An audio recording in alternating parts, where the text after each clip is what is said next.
दोस्तों नमस्कार, ये है मार्गदर्शन फॉर सिविल सर्विसेज। मैं अनुराग चौधरी। दोस्तों टीजीटी पीजीटी भूगोल रिमाइंडर श्रृंखला के अंतर्गत इस वीडियो में प्रस्तुत है जनसंख्या एवं नगरीकरण तथा अधिवास से संबंधित महत्वपूर्ण प्रश्नों का रिवीजन, जो आपके आगामी परीक्षाओं जैसे TGT PGT, ELT grade, government inter college प्रवक्ता, गवर्नमेंट डिग्री कॉलेज, उच्चतर शिक्षा असिस्टेंट प्रोफेसर, केंद्रीय विद्यालय संगठन और नेट जेआरएफ आदि परीक्षाओं के लिए बहुत ही उपयोगी है। तो आइए शुरू करते हैं आज का वीडियो जनसंख्या नगरीकरण एवं अधिवास से संबंधित महत्वपूर्ण प्रश्नों का रिवीजन। पहला प्रश्न है दोस्तों, रोमन भाषाई वर्ग में कौन कौन सी भाषाएं शामिल हैं? तो उत्तर है स्पेनिश, फ्रेंच, पुर्तगाली और इटालियन। दोस्तों रोमन भाषाई वर्ग में जो भाषाएं शामिल की जाती हैं उनमें स्पेनिश, पुर्तगाली, फ्रेंच, इटालियन और जर्मन इत्यादि हैं। अगला प्रश्न है जनसंख्या विभव संकल्पना का विकास किस विद्वान ने किया है? तो उत्तर है आपका स्टीवर्ट और वार्नट्ज के द्वारा दोस्तों जनसंख्या विभव संकल्पना का विकास किया गया है। अगला प्रश्न है स्पेनिश, अरबी, अंग्रेजी और मंदारिन में से कौन सी सर्वाधिक बोली जाने वाली भाषा है? तो उत्तर है अंग्रेजी। दोस्तों जब ये प्रश्न पूछा गया था तो उस समय सबसे अधिक बोली जाने वाली भाषा मंदारिन थी। मंदारिन यानी चीनी भाषा। ये प्रश्न 2015 में पूछा गया था। लेकिन भाषा संबंधी जो जनसांख्यिकी के प्रमुख स्रोत हैं 24वां संस्करण 2021 के अनुसार विश्व की 5 शीर्ष भाषाओं का क्रम जो है उसमें अंग्रेजी पहले स्थान पर, मंदारिन दूसरे पर, हिंदी तीसरे पर, स्पेनिश चौथे और अरबी जो है 5वें स्थान पर है। अगला प्रश्न है बोलने वाले लोगों की संख्या के आधार पर घटते हुए क्रम में विश्व की भाषाएं कौन कौन सी हैं? तो वर्तमान में पहले स्थान पर अंग्रेजी, दूसरे स्थान पर मंदारिन या चीनी और तीसरे पर हिंदी भाषा, ये बोलने वाले लोगों की संख्या के घटते हुए क्रम में भाषाओं का जो है क्रम है। अगला प्रश्न है प्रवास, दूरी तथा जनसंख्या आकार के मध्य संबंध प्रयोग को गुरुत्व मॉडल के द्वारा किसने प्रदर्शित किया? तो एक विचारक हैं जिफ। दोस्तों याद रखिएगा प्रवास, दूरी तथा जनसंख्या आकार के मध्य संबंध प्रयोग को गुरुत्व मॉडल के द्वारा जिफ ने प्रदर्शित किया है। अगला प्रश्न है जनसंख्या की आयु और लिंग को प्रदर्शित करने के लिए कौन सा आरेख उपयुक्त होता है? तो सही उत्तर है पिरामिड आरेख। दोस्तों जनसंख्या की आयु और लिंग को प्रदर्शित करने के लिए पिरामिड आरेख उपयुक्त होता है। अगला प्रश्न है केंद्रीय स्थल की केंद्रीयता सर्वोत्तम ढंग से चित्रित होती है कैसे? तो इसके पृष्ठ प्रदेश में निवासित जनसंख्या के लिए प्रदत्त कार्यों से। याद रखिएगा केंद्रीय स्थल की केंद्रीयता इसके पृष्ठ प्रदेश में निवासित जनसंख्या के लिए प्रदत्त कार्यों से सर्वोत्तम ढंग से चित्रित होती है। अगला प्रश्न है दोस्तों प्रादेशिक नियोजन को अधिनगरीय क्षेत्र में गतिविधियों के व्यवस्थापन में सामाजिक उद्देश्यों के सूत्रीकरण और स्पष्टीकरण की प्रक्रिया के रूप में किसने परिभाषित किया है? तो सही उत्तर है जॉन फ्रीडमैन ने। याद रखिएगा प्रादेशिक नियोजन या जो हमारा नियोजन के लिए जो प्रादेशिक विभाजन किया गया है उसको अधिनगरीय क्षेत्र में गतिविधियों के व्यवस्थापन में सामाजिक उद्देश्यों के सूत्रीकरण और स्पष्टीकरण की प्रक्रिया के रूप में जॉन फ्रीडमैन ने परिभाषित किया है। अगले प्रश्न पर आते हैं दोस्तों मनीला, जकार्ता, कुआलालंपुर और ओसाका में से कौन सा सबसे छोटा शहर है? तो ये है कुआलालंपुर, मलेशिया। दोस्तों इससे बड़े मनीला, ओसाका और जकार्ता हैं। अगला प्रश्न है किसी भी सेवा के लिए जनसंख्या सीमा यानी देहरी की सही व्याख्या कौन सा कथन है? तो सेवा के लिए आवश्यक न्यूनतम जनसंख्या, तो ये जो है जनसंख्या सीमा का जो है परिभाषा है। किसी भी सेवा के लिए जनसंख्या सीमा का तात्पर्य उस अधिकतम दूरी से है जो लोगों को सेवा का उपयोग करने के लिए तय करनी पड़ती है। अगला प्रश्न है दोस्तों एक नदी, झील या झरने जैसी जलापूर्ति वाले स्रोत के निकट स्थित एक स्थान क्या कहलाता है? तो नम बिंदु बस्ती। याद रखिएगा झील, नदी, झरने या जलापूर्ति वाले स्रोत के निकट स्थित कोई भी स्थान नम बिंदु बस्ती कहलाता है। अगला प्रश्न है प्रमुख नगर की अवधारणा किसने प्रतिपादित की है? तो मार्क जेफरसन ने। दोस्तों जेफरसन ने प्राथमिक या प्रथम नगर की अवधारणा दी थी। इसके अनुसार किसी देश का सर्वाधिक जनसंख्या वाला सबसे बड़ा नगर प्रमुख नगर कहलाता है। तो याद रखिएगा प्रमुख नगर की अवधारणा मार्क जेफरसन के द्वारा प्रतिपादित की गई है। अगला प्रश्न है जनसंख्या भूगोल का जनक किस विद्वान को माना जाता है? तो जीटी त्रिवार्था को जनसंख्या भूगोल या जो पॉपुलेशन ज्योग्राफी है उसका जनक माना जाता है। दोस्तों जनसंख्या भूगोल का जनक जीटी त्रिवार्था हैं। उनके अनुसार जनसंख्या भूगोल का संबंध लोगों के पृथ्वी के आवरण में क्षेत्रीय अंतरों की समझ से है। अगला प्रश्न है पूर्वी एशिया, दक्षिण एशिया, पश्चिमी यूरोप तथा उत्तरी यूरोप में से कौन सा विश्व का सघन बसा प्रदेश नहीं है? तो याद रखिएगा उत्तरी यूरोप दोस्तों विश्व का सघन बसा प्रदेश नहीं है, जबकि पूर्वी एशिया, दक्षिणी एशिया और पश्चिमी यूरोप ये सघन बसे हुए प्रदेश हैं। अगला प्रश्न है अमेरिकी समाजशास्त्री लेविस मम्फोर्ड ने नगरों के विकास की कितनी अवस्थाएं बताई हैं? तो उत्तर है 6। याद रखिएगा अमेरिकन अर्थ समाजशास्त्री लेविस मम्फोर्ड ने नगरों के विकास की 6 अवस्थाएं बताई हैं। ये अवस्थाएं इयोपोलिस, पोलिस, मेट्रोपोलिस, मेगापोलिस, टायरेनोपोलिस और नेक्रोपोलिस हैं। अगला प्रश्न है दोस्तों शिशु मृत्यु, महिला साक्षरता, पेयजल की उपलब्धता और अपराध में से कौन सा सामान्यतः सामाजिक कल्याण का संकेतक नहीं है? तो उत्तर है शिशु मृत्यु और अपराध ये सामाजिक कल्याण के संकेतक नहीं हैं। मध्य प्रदेश आयोग ने इस प्रश्न को मूल्यांकन से बाहर कर दिया था, तो इसमें 2 ऑप्शन हो जाएंगे, शिशु मृत्यु और अपराध, ये दोनों ही सामाजिक कल्याण के संकेतक नहीं हैं। अगला प्रश्न है दोस्तों जनसंख्या के बढ़ते क्रम में नगरीय बस्तियों का सही क्रम क्या है? तो सबसे पहले होता है नगर, फिर शहर, फिर सन्नगर और महानगर। जनसंख्या के बढ़ते क्रम में नगरीय बस्तियों का सही क्रम जो होगा वो होगा नगर, शहर, महानगर, सन्नगर। और जब एक नगर का विकास होते होते अन्य नगरों में मिल जाते हैं तो उसे सन्नगर या कन्वर्बेशन कहा जाता है। अगला प्रश्न है सही सुमेलन आपको करना है।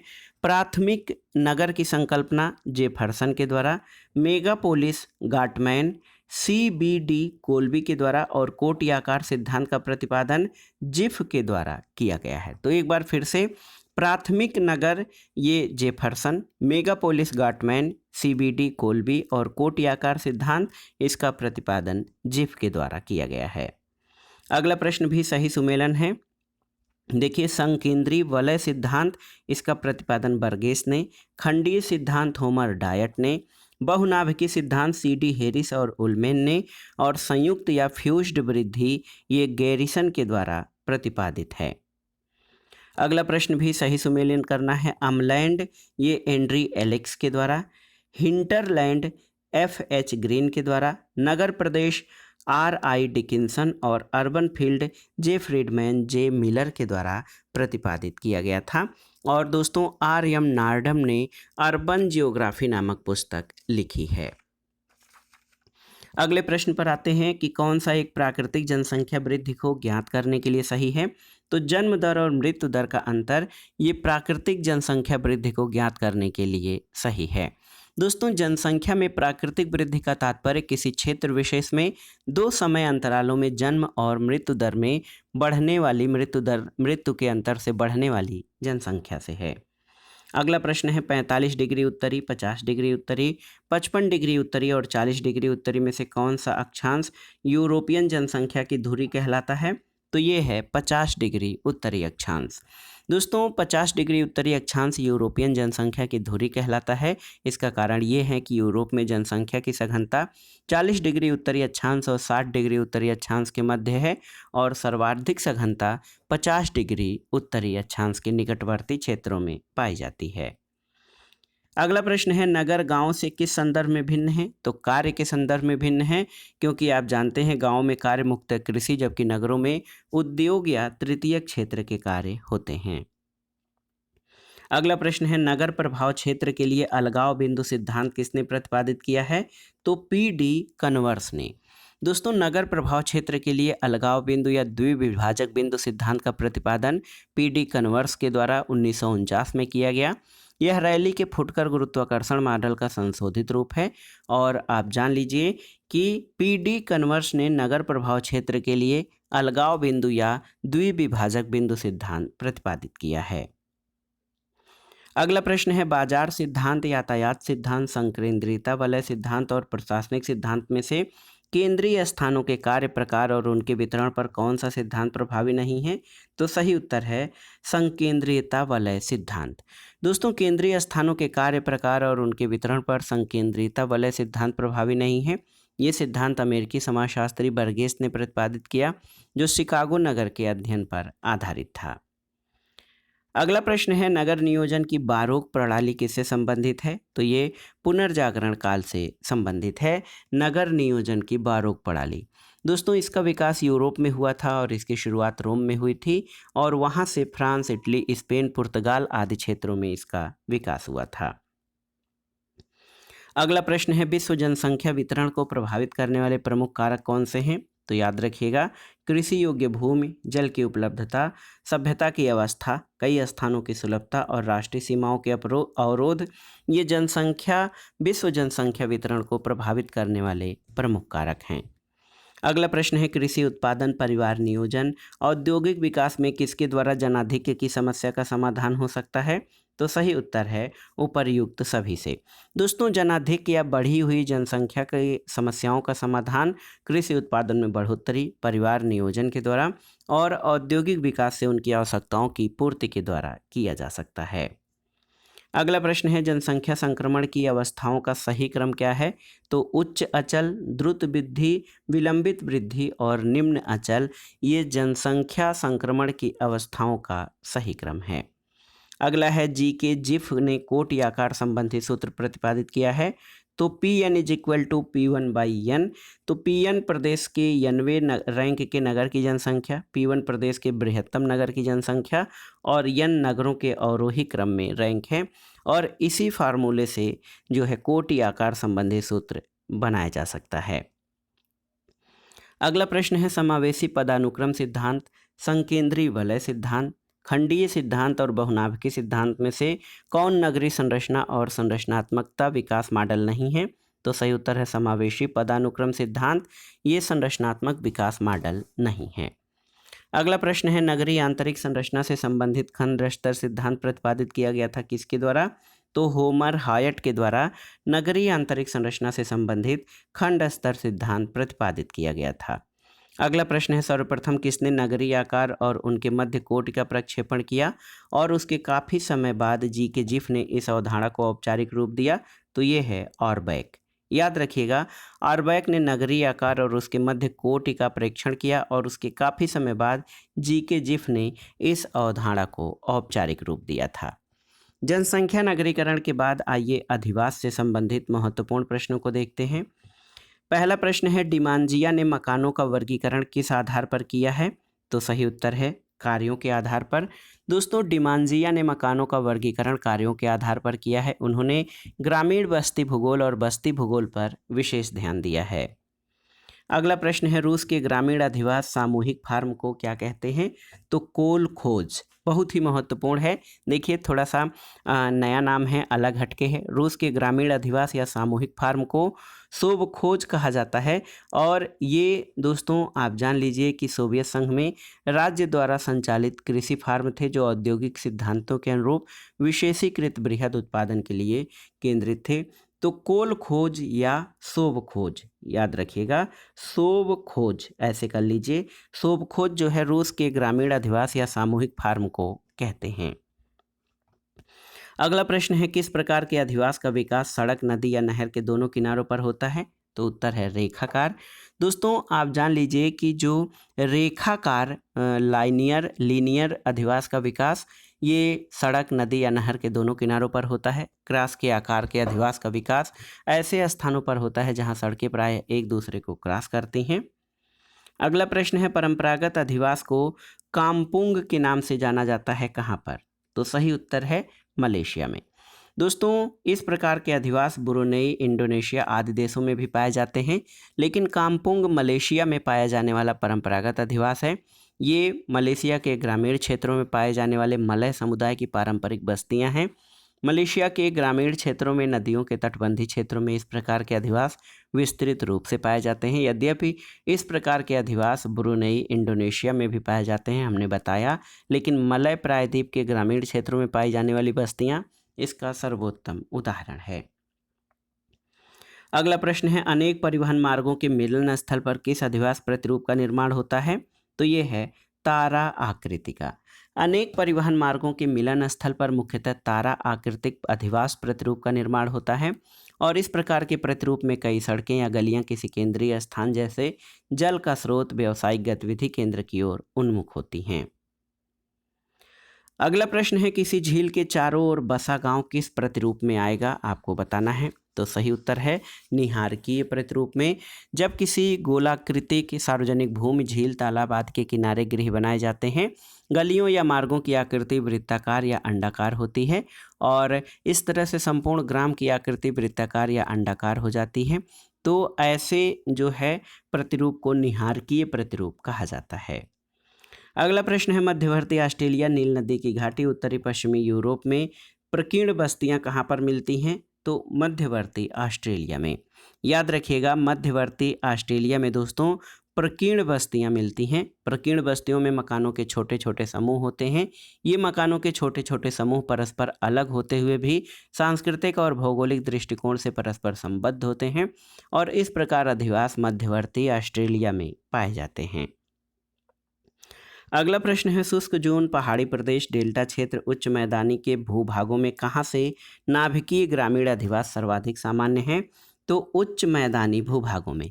दोस्तों, नाभिकीय ग्रामीण अधिवास प्रतिरूप के अंतर्गत आने वाले सभी गांवों में एक नाभिक होता है जिसके इर्द गिर्द गांव की सभी महत्वपूर्ण गतिविधियों का संचालन होता है।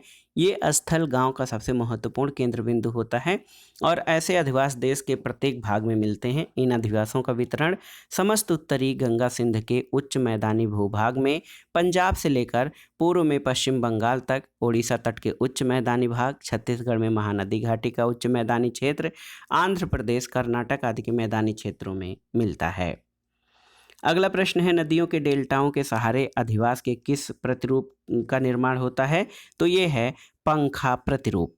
दोस्तों, नदियों के डेल्टाई भूमि और पर्वतों के पाद प्रदेशों में निर्मित जलोढ़ पंख पर बसी हुई बस्तियों की आकृति पंखे की भांति दिखाई देती है, इसलिए इसे पंखा प्रतिरूप कहते हैं।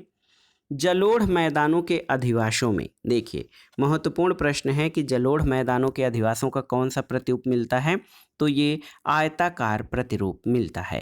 दोस्तों, ये एक बहुत ही सामान्य प्रकार है जो कृषि जोतों के चारों ओर विकसित है। इसमें सड़कें आयताकार होती हैं जो एक दूसरे को समकोण पर काटती हैं। जैसे गंगा के मैदानी इलाकों में जहाँ बाढ़ग्रस्त स्थितियाँ बनी रहती हैं वहाँ आयताकार अधिवास प्रतिरूप पाए जाते हैं, यानी जलोढ़ मैदानों में अधिवासों का आयताकार प्रतिरूप पाया जाता है।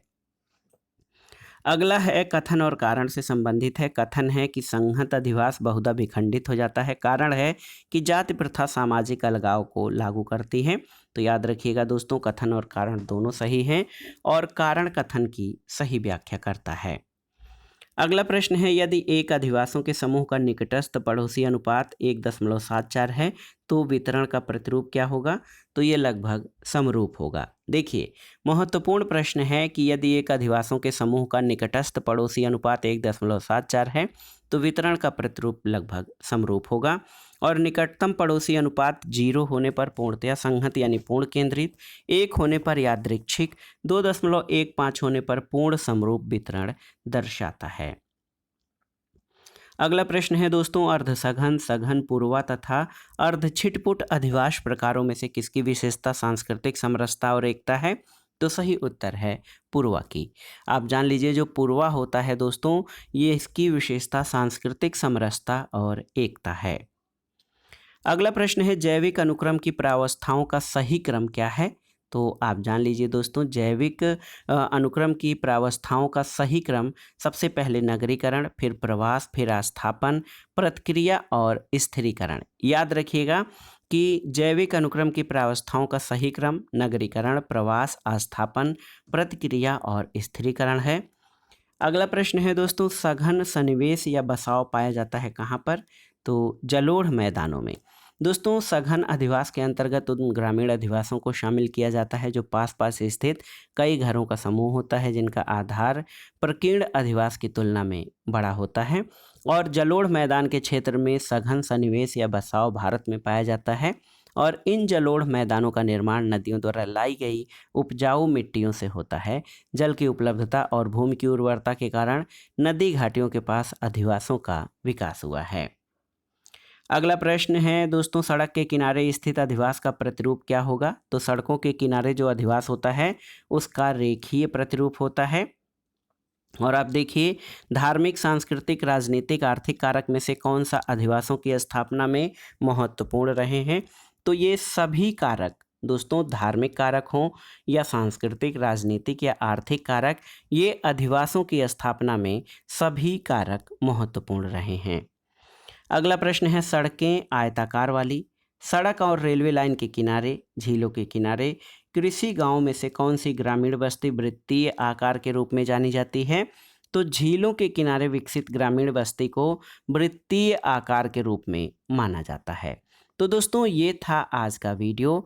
टीजीटी पीजीटी भूगोल रिमाइंडर श्रृंखला के अंतर्गत विश्व के भूगोल के अंतर्गत हमने जनसंख्या और नगरीकरण तथा अधिवास से संबंधित महत्वपूर्ण प्रश्नों को कवर किया, जो आपके आगामी विभिन्न अध्यापक भर्ती परीक्षाओं जैसे PGT, GIC, government degree college प्रवक्ता भूगोल के लिए, इसके अलावा टीजीटी पीजीटी, एलटी ग्रेड सामाजिक विज्ञान के लिए बहुत ही उपयोगी है। आप इन प्रश्नों को तैयार कर लीजिएगा। दोस्तों, वीडियो आपको कैसा लगा हमें कमेंट बॉक्स में ज़रूर बताइएगा। वीडियो को लाइक करें, शेयर करें और इस चैनल मार्गदर्शन फॉर सिविल सर्विसेज को सब्सक्राइब करें। वीडियो देखने के लिए धन्यवाद दोस्तों। नमस्कार।